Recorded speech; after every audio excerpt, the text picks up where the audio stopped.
ஈரோட்டில் ஒரு பெரிய பொதுக்கூட்டம் பிளான் பண்ணியிருக்காங்க. அது வந்து 25,000 பேர் வந்து வரதா சொல்லியிருக்காங்க.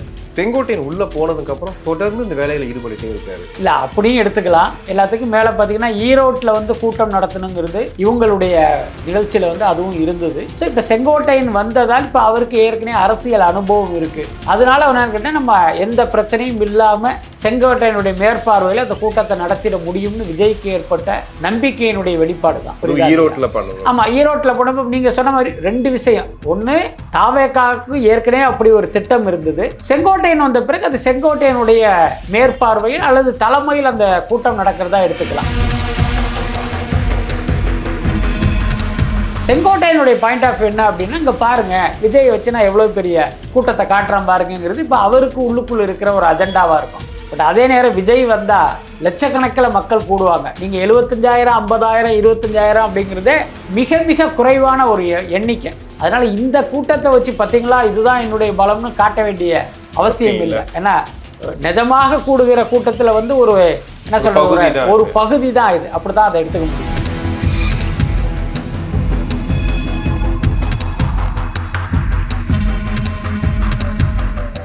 உலகெங்கும் வாழும் தமிழ் நெஞ்சங்களுக்கு கிறிஸ்டியின் அன்பு வணக்கம். நம்மோடு சினிமா விமர்சகர் வலைப்பேச்சு பிஸ்மி இணைஞ்சிருக்காரு. வணக்கம் சார். வணக்கம்.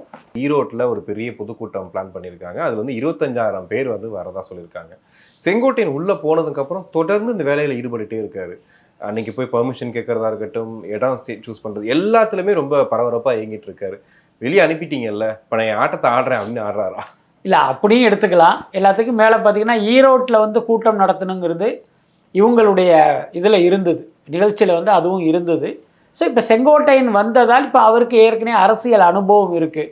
அதனால என்னன்னு கேட்டால் நம்ம எந்த பிரச்சனையும் இல்லாமல் செங்கோட்டையனுடைய மேற்பார்வையில் அந்த கூட்டத்தை நடத்திட முடியும்னு விஜய்க்கு ஏற்பட்ட நம்பிக்கையினுடைய வெளிப்பாடு தான். ஈரோட்டில் பண்ணுவோம். ஆமாம், ஈரோட்டில் போனப்போ நீங்கள் சொன்ன மாதிரி ரெண்டு விஷயம். ஒன்று, தாவேக்காவுக்கு ஏற்கனவே அப்படி ஒரு திட்டம் இருந்தது.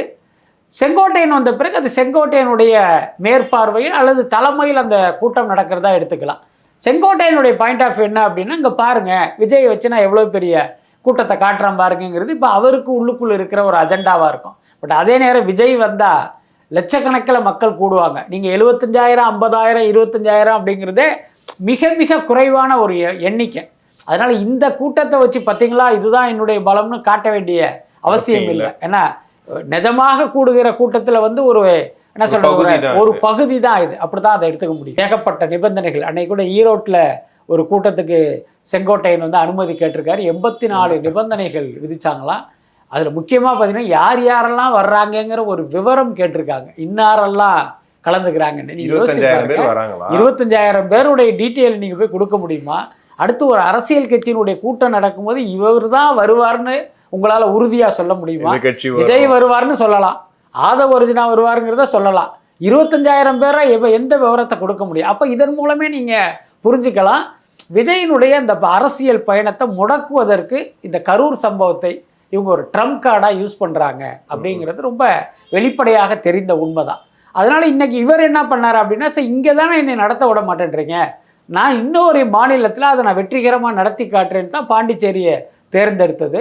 ஓகே, நீங்கள் தான் சொன்னீங்க அடுத்தடுத்து தாவேக்கால பெரும்புள்ளிகள் சேர போகிறாங்கன்னு. இன்னைக்கு வரும்போது பார்த்துட்டு வரேன் வைத்தியலிங்கம் வரப்போகிறாரு, OPS ஆதரவாளர் அப்படிங்கிறாங்க. அதுவும் இன்னைக்கு அதிமுக செயற்குழு கூட்டம் முடிஞ்சதுக்கு அப்புறமா ஏகப்பட்ட அறிவிப்புகள் வரும்ன்ற செய்தியும் பார்க்குறோம். அது உண்மைதானா? வராரா? அதாவது தாவேக்காவுக்கு நிறைய பேர் வரப்போகிறாங்க, அதில் எந்த மாற்றமே இல்லை. அதிமுகவிலிருந்தும் வருவார்கள், திமுகவிலிருந்தும் வருவார்கள், மற்ற கட்சியிலிருந்து வருவார்கள். அதே நேரம் விஜயை பொறுத்த வரைக்கும் ஒரு விஷயத்தில் உறுதியாக இருக்கார். வருகிற எல்லாரையுமே நம்ம கட்சியில் இணைக்கக்கூடாது.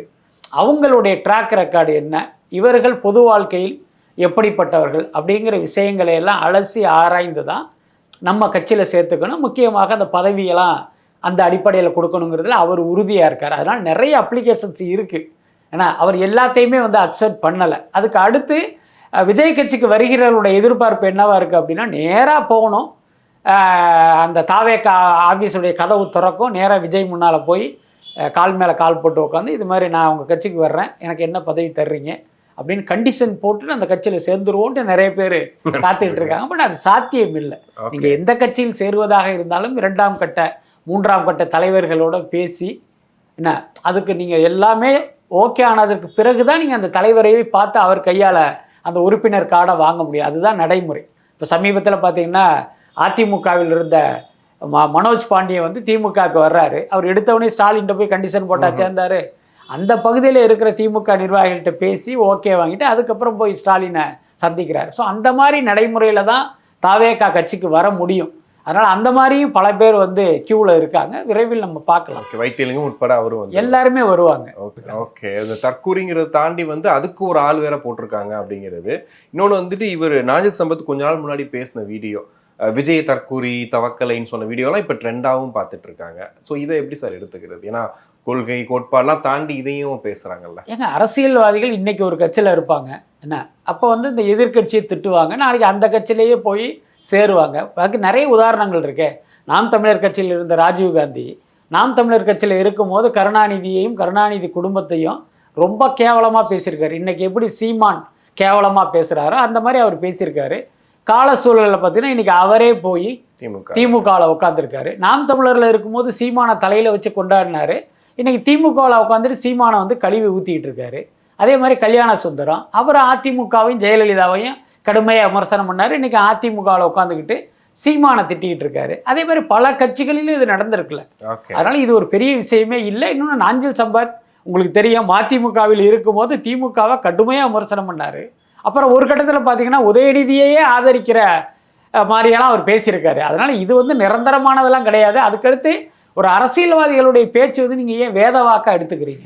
இல்லை, ஒரு பட்டிமன்ற பேச்சாளர் மாதிரி தான் அவங்களுக்கு கொடுக்கப்பட்ட தலைப்புக்கு நேர்மை செய்வது மாதிரி அவங்க பேசுவாங்க. அதான பட்டிமன்ற பேச்சாளருடைய வேலை. கிட்டத்தட்ட அந்த மாதிரி தான் இவர்களுடைய பேச்சை நம்ம எடுத்துக்கணும். ஆனால் விஜய் அவர்கள் திமுக இதை பார்த்து கற்றுக்கங்க சிஎம் சார்னு சொல்கிறது அது சரியான விஷயமா சார்? ஏன்னா புதுச்சேரி வேற ஒரு மாநிலம், அங்கே ஒரு விஷயம் நடக்குது, அதை வச்சு தமிழக அரசு அதுவும் டக்குன்னு சிஎம் வந்து கற்றுக்கங்க சார் சொல்கிறது சரியான விஷயம் இல்லை. அவர் என்ன சொன்னார் அப்படிங்கிறத நம்ம சரியாக புரிஞ்சுக்கிட்டோம்னா இந்த கேள்வி எழாதுன்னு நான் நினைக்கிறேன். அவர் என்ன சொன்னார் அப்படின்னா, இன்றைக்கு திமுக அந்த கரூர் சம்பவத்தை மேற்கோள் காட்டி தமிழ்நாட்டில் எங்கேயுமே தாவேக்காவால் பிரச்சாரம் பண்ண முடியாத அளவுக்கு ஒரு முட்டுக்கட்டை போட்டுக்கிட்டு இருக்காங்க. அது ஓரளவுக்கு நியாயமும் கூட. ஏன்னா எப்பயுமே நம்ம வந்து அனுபவத்திலிருந்து தான் பாடம் கற்றுக்கணும். கரூரில் அப்படி ஒரு சம்பவம் நடந்துருச்சு. இதை சாக்கா வச்சு விஜயினுடைய அரசியல் பயணத்தை முடக்குகிற வேலையும் பண்ணுறாங்க. அந்த நிபந்தனைகளுக்கெல்லாம் உட்பட்டு இப்படி ஒரு கூட்டத்தை நடத்தி முடித்தது. இப்போ விஜய்க்கு என்னன்னு கேட்டீங்கன்னா, இங்கே பாருங்கள், நாங்கள் பாண்டிச்சேரியில் போய் பண்ணோம், எந்த அசம்பாவிதமும் நடக்கலை, அதனால் நீங்கள் அனுமதி கொடுங்க, நாளைக்கு கேட்பதற்கு இந்த கூட்டத்தை வந்து இவர் ஒரு வாய்ப்பாக பயன்படுத்திக்கிட்டார். அதை தான் இவர் சொல்கிறார். இங்கே பாருங்கள், உங்களை மாதிரி பாண்டிச்சேரி காவல்துறை பயப்படலை, சில நிபந்தனைகளோடு எங்களுக்கு அனுமதி கொடுத்தாங்க. ஆமாம், அதை வந்து இன்னொன்று பார்த்தீங்கன்னா அவங்க அந்த அளவுக்கு பாதுகாப்பு கொடுத்தாங்க. நாங்கள் எந்த அசம்பாவிதம் இல்லாமல் இந்த கூட்டத்தை நடத்திட்டோம். ஸோ இவர்களை பார்த்து நீங்கள் கற்றுக்கங்கன்னு அவர் சொல்கிறார். அதுதான் அவர் சொல்ல வர்ற விஷயம். திமுக இருக்கிறாங்களோ இல்லையோ, நாம் தமிழர் கட்சியில் டெய்லி ஒரு வீடியோவே போடுறாங்க. இப்போ நாஞ்சில் சம்பத் வந்து சேர்ந்த உடனே வாடகை வாயன் நாஞ்சில் சம்பத்துன்னு சாட்டை திரும்ப ஓப்பனாக பேசுகிறாரு. இன்னொரு பக்கம் வந்து அவர் செங்கோட்டையன் பேர் செங்கோட்டையின் யோக்கியனா அப்படின்னு ஒரு வீடியோ போட்டு தொடர்ந்து இவங்க ரொம்ப அடிக்கிறாங்க. என்ன பிரச்சனை நாம் தமிழர்? விஜயின் அரசியல் வருகையால் வந்து அனாதையாக போவது சீமானும் நாம் தமிழர் கட்சியும் தான். அதில் எந்த மாற்றமும் இல்லை. இப்போ பார்த்தீங்கன்னா நாங்கள் 36 லட்சம் வாக்குகள் வாங்கியிருக்கோம் அப்படின்னு அப்படி முஷ்டியை மடக்குகிற சீமானுக்கு அதுதான் அதிகபட்சம். ஏன்னா இனிமே பார்த்தீங்கன்னா ஒரு 5 லட்சம் 6 லட்சம் வாக்குகள் கூட வாங்க முடியாது. இந்த யதார்த்தத்தை அவங்க ஓரளவுக்கு கணிச்சிட்டாங்க. அப்போ விஜயால் நம்ம அனாதையாக போகிறோம், தமிழக அரசியல் களத்தில் அனாதையாக நிற்க போகிறோங்கிற அந்த யதார்த்தம் புரிஞ்சதால் அது ஆத்திரமாக வெளிப்படுது. நீங்கள் குறிப்பிடுகிற அந்த சாக்கடை துரைமுருகன் தொடர்ந்து விஜய் குறித்து பார்த்தீங்கன்னா இந்த மாதிரி தான் பேசிக்கிட்டே இருக்காரு. நான் கூட பார்த்தேன், நாஞ்சில் சம்பத்தை இன்னோவா சம்பத் அப்படின்னு வந்து ஒரு நக்கலாக வந்து அவங்க பேசுகிறாங்க. நீங்கள் யோசிச்சு பாருங்கள், தமிழ்நாட்டு அரசியல்வாதிகளில் ஒரு சாதாரண கவுன்சிலர் கூட 10 இன்னோவா கார் வச்சுருக்கான் இல்லையா? கண்டிப்பாக. ஏன்னா அப்படி இல்லாதவனை நம்ம பார்க்கவே முடியாது. அந்த அளவுக்கு ஊழலில் புறையோடி போய் இருக்காங்க. அப்படி இருக்கும்போது சம்பத் பார்த்திங்கன்னா அந்த மாதிரி எந்த இதையும் அனுபவிக்காத ஒருத்தர். அவர் பார்த்திங்கன்னா எந்த வகையிலும் அரசியலில் சம்பாதிக்காத ஒருத்தர். இன்னும் சொல்ல போனால் இந்த இன்னோவா கார் இல்லை அப்படின்னா அவரால் ஒரு சொகுசு கார் வாங்கியிருக்கவே முடியாது. ஸோ அந்த அளவுக்கு ஒரு அரசியலில் ஒருத்தர் இருக்கார் அப்படின்னா அவர் எவ்வளவு தூய்மையான அரசியல்வாதியாக இருக்கணும். ஆனால் அதை அப்படி பார்க்காம ஏதோ அந்த கட்சி கொடுத்த இன்னோவா காரை பயன்படுத்தினாதனால இவர் ஒரு கரை படிந்த அரசியல்வாதியாக பிராண்ட் பண்ணுறாங்க. இது எவ்வளோ கேவலம். அன்னைக்கு பாருங்க, ஒரு 10-15 நாள் இருக்கும், கேகே நகரில் நான் ஒரு இடத்துல டீ சாப்பிட்டுக்கிட்டு இருக்கேன். ஒரு 500 அடி தூரம், ஒரு 200 அடி தூரத்தில் ஒரு 3 பேர் நடந்து வர்றாங்க. அதில் ஒருத்தர் பார்த்தீங்கன்னா நாஞ்சில் சம்பத் மாதிரியே இருக்கார். நான் அப்படி டீ சாப்பிட்டுக்கிட்டே பார்க்குறேன், நாஞ்சில் சம்பத் மாதிரி இருக்கே அப்படின்ட்டு. அப்புறம் எனக்கு இன்னொரு மைண்டு, சச்சா நாஞ்சில் சம்பத் நடந்தா வரப்போகிறாரு, அவர் எவ்வளோ பெரிய அரசியல்வாதி அப்படின்னு நான் நினச்சிக்கிட்டு இருக்கேன். பெரிய ஆச்சரியம், கொஞ்ச நேரம் கழிச்சு பார்த்தா நாங்கள் டீ குடிக்கிற அதே கடைக்கு வந்து அவரும் டீ வாங்கி சாப்பிட்டுக்கிட்டு இருக்காரு. டீயை குடிச்சிட்டு திருப்பி அப்படியே நடந்து போயிட்டுருக்காரு. நீங்கள் யோசிச்சு பாருங்கள், தமிழ்நாட்டு அரசியல்வாதி யாரையாவது இப்படியெல்லாம் நம்ம யோசிக்க முடியுமா?